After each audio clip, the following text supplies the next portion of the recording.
আমাদের খুব প্রিয় এবং জনপ্রিয় কে এবং তিনি বক্তব্য রাখবেন। বিশিষ্ট ক্রীড়াবিদ, বাংলাদেশ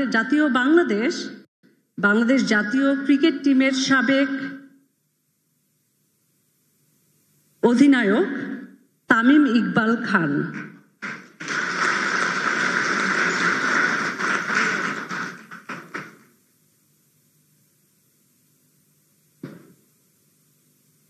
Welcome সবাইকে, my respect to all যারা স্টেজে আছেন and ভাইয়া আসসালামু আলাইকুম।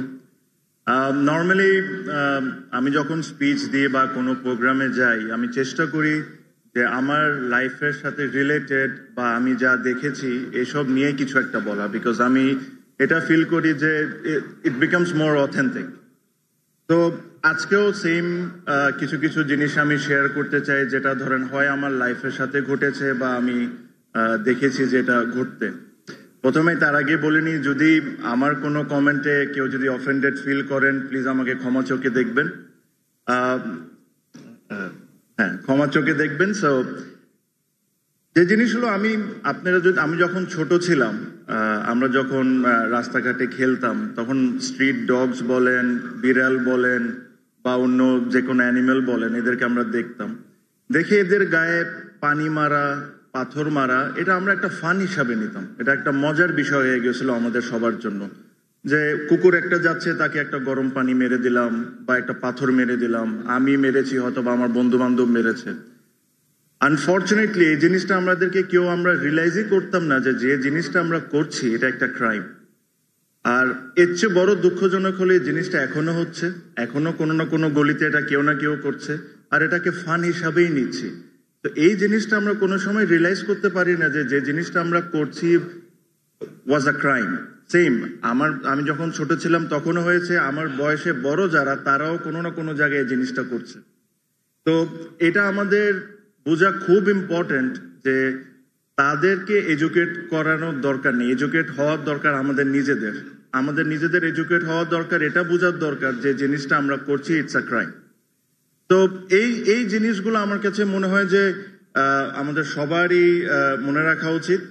আর এখানে একজন আপু একটা কথা বলছিলেন, আমি শুনছিলাম বসে, যে যখন উনি ফেসবুকে লেখেন ওনার সাইবার বুলিং এর হইতে হয় বা অনেক ধরনের ব্যাড কমেন্টও শুনতে হয়। আপু, I understand what you are trying to say. আমিও এরকম কিছু দেখি, বাট অনেক কিছু খারাপের মধ্যেও কিন্তু কিছু ভালো জিনিস থাকে। 10 জন যদি খারাপ বলে থাকে, আমার মতো একজন কিন্তু আপনার ওই লেখার থেকে অনেক কিছু শিখছে।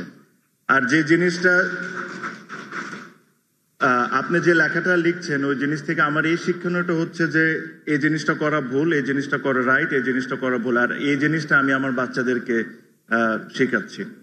আমি খুব বেশি কথা বলবো না, বাট আমি যারা এখানে এত কষ্ট করে এই অনুষ্ঠানটা অর্গানাইজ করেছেন, রোমন ভাই আমি জানি খুব কষ্ট করেছেন খুবই শর্ট টাইমে।